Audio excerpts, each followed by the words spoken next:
Teja TV news కు స్వాగతం. ముందుగా హెడ్లైన్స్. F-35 జెట్ను స్వదేశానికి తరలించనున్న బ్రిటన్ చిన్న భాగాలుగా విడగొట్టి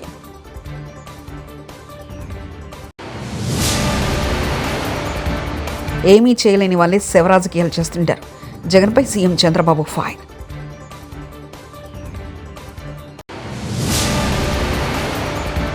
జైలు నుంచి విడుదలైన తర్వాత జగన్ను కలిసిన వంశీ.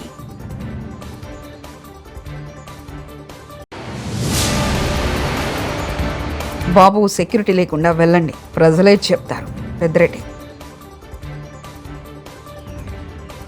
గత 15 తిరువనంతపురం ఎయిర్పోర్ట్లో నిలిపి ఉంచిన బ్రిటన్ యుద్ధ విమానం F-35ని రిపేర్ చేయడం సాధ్యం కాదని రాయల్ నేవీ అంచనాకు వచ్చింది. ఈ ఫైటర్ జెట్ను విభాగాలకు విడగొట్టి కార్గో విమానంలో స్వదేశానికి తరలించేందుకు బ్రిటన్ రాయల్ నేవీ నిర్ణయించినట్లు జాతీయ మీడియాలో కథనాలు వెలువడుతున్నాయి. మామిడి రైతులకు మేము చేసిందంతా సాయం గతంలో ఎవరైనా చేశారా? శివరాజకీయాలు చేసేవారు మామిడి రైతులపై ప్రేమ కురిపిస్తున్నారు. మామిడి రైతుల గురించి, వ్యవసాయం, హార్టికల్చర్ గురించి, డ్రిప్ ఇరిగేషన్ గురించి, హంద్రి నివా గురించి ఏమాత్రం పట్టించుకుని వారు ఇప్పుడు మాట్లాడతారా? మధ్యాహ్నం మామిడి రైతుల సమస్యపై సమీక్ష పెట్టాను. రైతుల ఇబ్బందులను మేము పరిష్కరిస్తాం. రైతులకు మాపై నమ్మకం ఉంది అంటూ వ్యాఖ్యానించారు. రాజకీయాలు ఎప్పుడూ ఉంటాయి. ఏమీ చేయని వాళ్ళు శివ రాజకీయాలు చేస్తూ ఉంటారు. ఇప్పుడు నేను అడుగుతున్నా, ఎప్పుడన్నా ₹1 ఇచ్చారు చిత్తూరు రైతాంగానికి? ఎప్పుడన్నా కానీ డ్రిప్ ఇరిగేషన్ ఇచ్చారా? మరి వీళ్ళు మాట్లాడడం ఏంటి? కనీసం రాయలసీమలో 2,000 కోట్లు ఖర్చు పెట్టారు ఇరిగేషన్లో. వీళ్ళు మాట్లాడడం ఏంటి? నేను ఈరోజు 3,950 కోట్లు ఒకేసారి హంద్రి నివకని డబ్బులు ఇచ్చాను. మైక్రో ఇరిగేషన్ 90% సబ్సిడీ ఇస్తున్నాం. వాళ్ళు 7,500 ఇస్తే నేను 14,000 మేము ఇస్తున్నాం. ఏది అన్నదాత సుఖీభావ కింద. కాబట్టి అన్ని ప్రోగ్రామ్స్ అన్ని రివైవ్ చేశాం.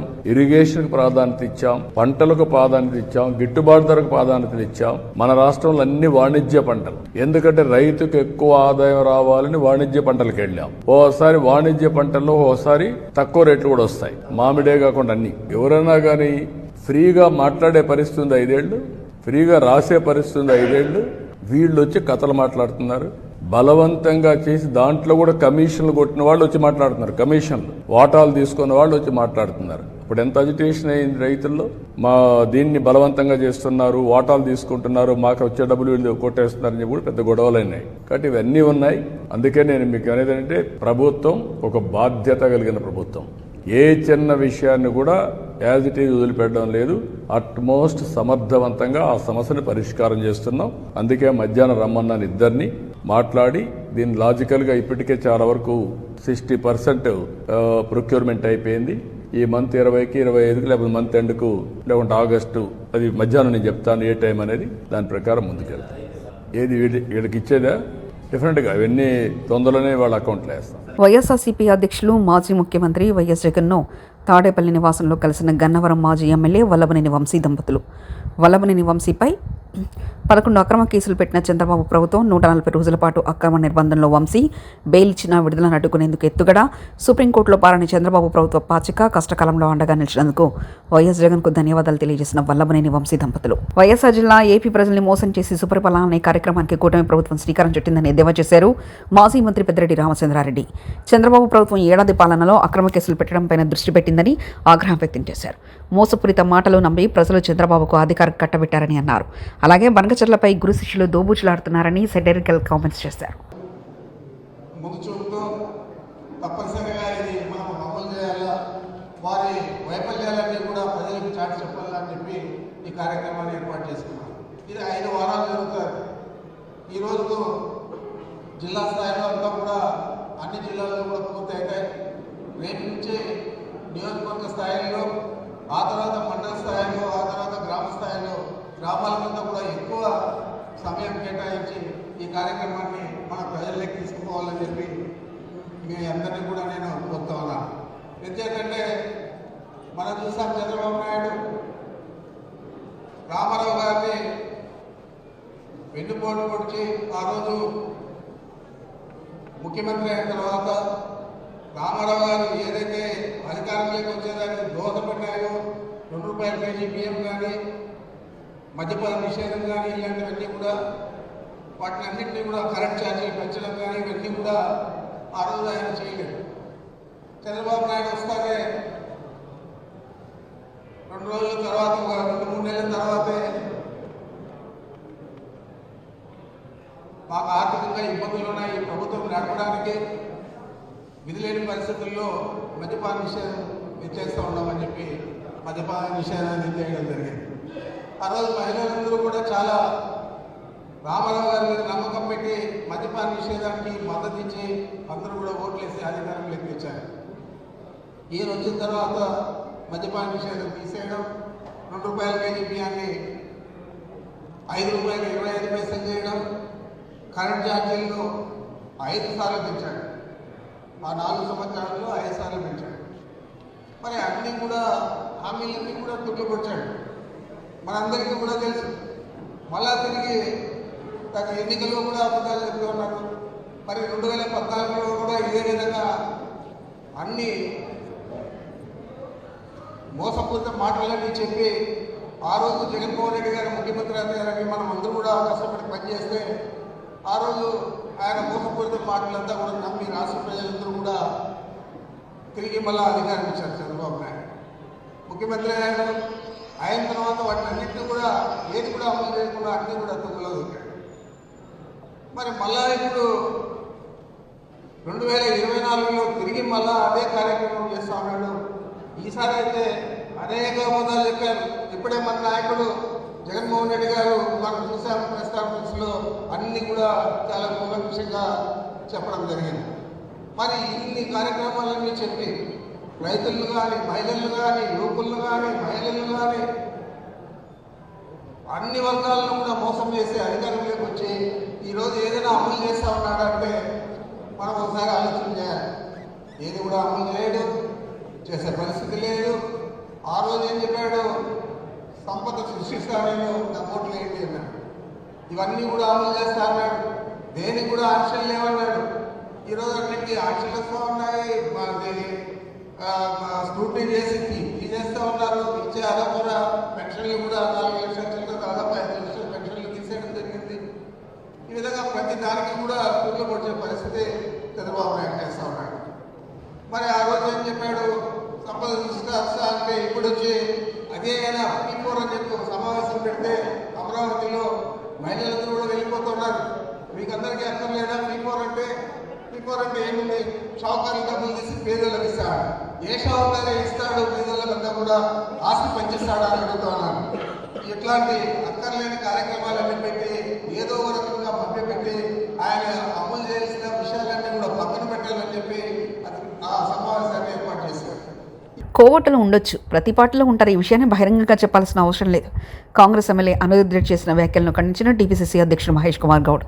అనిరుద్ రెడ్డి ఇచ్చిన స్టేట్మెంట్ని తీవ్రంగా పరిగణిస్తా ఉన్నాము.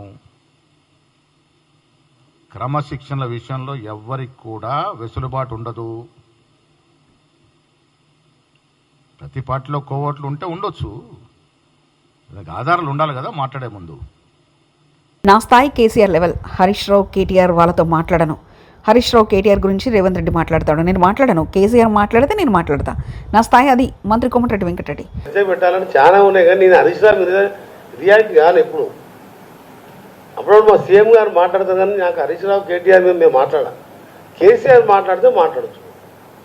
వీళ్ళకి మా కూతురు అనుకునేది నాకు తెలియదు. పరకాల ఎమ్మెల్యే టికెట్ ఆశిస్తున్నట్లు సోషల్ మీడియా అకౌంట్లో అప్లోడ్ చేసుకున్న కొండా సుస్మిత వ్యవహారంపై స్పందించిన కొండా దంపతులు, ఎవరి ఆలోచనలు వాళ్ళకు ఉంటాయి. ఒక్కొక్కరి ఆలోచన ఒకలా ఉంటుంది. మా కూతురు తొందరపడి అన్నదో ఆలోచించన్నదో నాకు తెలియదు. కొండా మురళి, కొండా సురేఖ దంపతులకు వారసురాలు నా కూతురు. తన భవిష్యత్తు ఎలా ప్లాన్ చేసుకోవాలో నిర్ణయించే అవకాశం తనకుంది. తన ఆలోచనలు మేము కాదనలేం. పార్టీ ఎలాంటి నిర్ణయం తీసుకుందో చూస్తాం. కోరిక ఉండడంలో ఎలాంటి తప్పు లేదంటూ మంత్రి కొండా సురేఖ వ్యాఖ్యానించారు.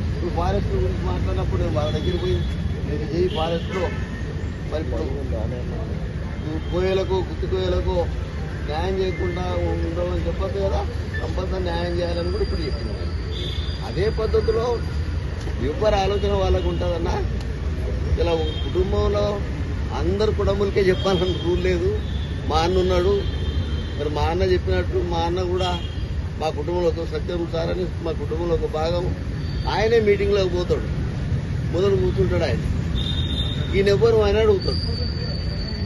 ఎందుకంటే ఎవరెవరు అనుకునేది సాయంత్రం వచ్చి మన చెప్తారు అంతే తప్ప. మరి మా పాప అనుకునేది నాకేం తెలుస్తుంది. లండన్ నుంచి వచ్చింది. అసలు నేను నిన్ననే వచ్చినా, మరి ఇంకా మా మనవరాలతో కూడా మాట్లాడలేదు. మరి మా మనవరాలు నేను అమ్మ అనిపిస్తా. మరి సుస్మితా పటేల్ ఏమున్నది అంటే మంచిర్యాల మాది. 15 రేఖమ్మ గారు ఎమ్మెల్యే. మా ఊర్లో కుట్రలు అన్నీ కూడా నాకు తెలుసు, నా బిడ్డకు తెలుసు. తొందరపడి అన్నదో తొందరపడకన్నదో నాకు దంపతుల కూతురు మాలో ప్రవహించేది రాజకీయ రక్తం, ప్రజాసేవ మా ఆలోచన. అది దానికి వంశపారపర్యంగా రావడంలో తప్పు లేదు, అది ఎక్స్పెక్టేషన్ పెట్టుకోవడంలో తప్పు లేదు. దాని ఆలోచనలను కాదు వద్దు అనేటువంటి అధికారం మాకు లేదు. ఎందుకంటే she's major, she knows everything. తన ఫ్యూచర్ ఏంటో తను సెలెక్ట్ చేసుకునే అధికారం తనకున్నది. కాబట్టి ఆ ఉద్దేశంతో తను పెట్టుంటది. కాబట్టి దాన్ని క్వశ్చన్ చేసే అధికారం మాకు లేదు. భవిష్యత్తులో పార్టీ ఏ నిర్ణయం తీసుకున్నా దానికి కట్టుబడి ఉంటాం. కానీ షీఈ్ ఎక్స్పెక్టింగ్ అని చెప్పి పెట్టుకుంది. దాంట్లో తప్పేది. నేను వైశ్యులు అందరూ కూడా గత 10 ఏళ్ళ బట్టి అక్కడ వైశ్యులు ఇబ్బంది పడుతుండ్రు. అక్కడ వైశ్య సత్రం అనేది ఉంటుంది. దానికి నెలకు మహాన్యూస్ వంశీ మొన్న తప్పించుకున్నాడు, కానీ వాడిని వదిలే ప్రసక్తి లేదని వంశీ ఆంధ్రజ్యోతిలో స్ట్రింగర్ లాగా పనిచేసి మహాన్యూస్ ఛానల్ ఓనర్ ఎలా అయ్యాడో అని మేము అడగొచ్చా? వంశీ ఎలాంటి లంగ పనులు చేసి ఇల్లీగల్ దందాలు చేసి ఓనర్ అయ్యాడో మేము మాట్లాడొచ్చా? పోలీసుల, కాంగ్రెస్ కార్యకర్తల అనైతికంగా ప్రవర్తిస్తున్న పోలీసుల పేర్లు కూడా గుర్తుపెట్టుకుంటాం. వాళ్ళని వదిలే ప్రసక్తి లేదంటూ గాదర్ కిషోర్ వ్యాఖ్యానించారు. స్ట్రింగర్ గా పని చేసుకుంటుండే, ఆంధ్రజ్యోతిలో పనిచేసిండు. అప్పుడు సేమ్ ఇట్లా ఎంఆర్పీఎస్ మాట్లాడుతూ వాళ్ళు దాడి చేస్తే ఆ కేసులో కూడా జైలుకి పోయిన వాడు. మరి ఇలా మా న్యూస్ అదే తట్టైనా కొడతాను మేము కూడా అనొచ్చా, మాడొచ్చా? అంటే ఎలాంటి కార్యక్రమాలు చేసి, ఇలాంటి లంగ పనులు చేసి, ఇలాంటి ఇల్లీగల్ దందాలు చేసి ఒక మీడియా ఛానల్ కొందరు అని చెప్పి మేము కూడా అనొచ్చు కదా. అంటే నువ్వు చేసినటువంటి పనులు, మీ ఇళ్ళలో జరిగేటువంటి పనులు ఇతర మహిళలు కూడా చేస్తాను నువ్వు అనుకుంటున్నావా? అది మీకున్నదేమో కల్చర్, మా దగ్గర లేదు. సో మహిళ యొక్క స్వేచ్ఛని భంగం కలిగించేటువంటి రైట్ ఓడించింది నీకు. ఈ రోజు వరకు ఫోన్ ట్యాపింగ్ కు సంబంధించి ఆ విచారణ చేసినటువంటి ఏ ఒక్క సంస్థనైనా సరే వీళ్ళు విచారించినా ఇది బయటకు వచ్చి చెప్పి చెప్పిర్రా? మరి నువ్వెట్లా చెప్తావు?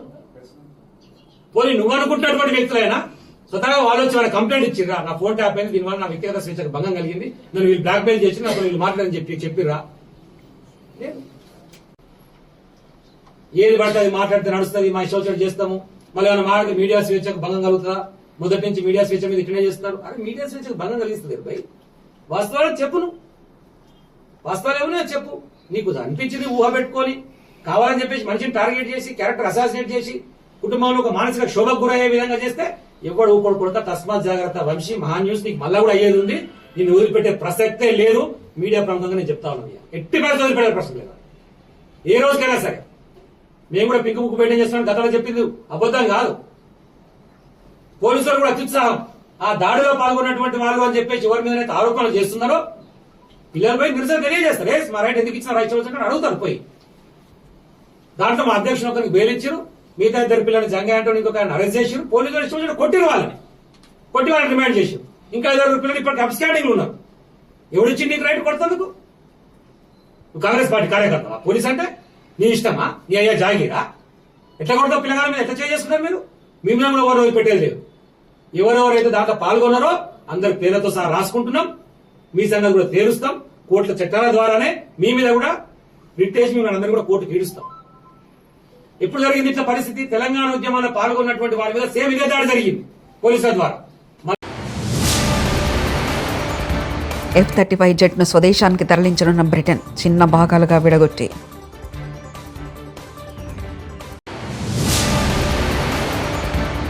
ఏమీ చేయలేని వాళ్ళే శవరాజకీయాలు చేస్తుంటారు. జగన్పై సీఎం చంద్రబాబు ఫైర్.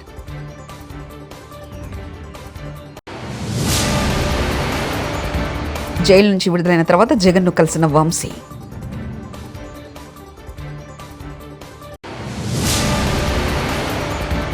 బాబు సెక్యూరిటీ లేకుండా వెళ్ళండి, ప్రజలే చెప్తారు పెద్దిరెడ్డి. ఇవి బులెటిన్ విశేషాలు. చూస్తూనే ఉండండి తేజ టీవీ న్యూస్.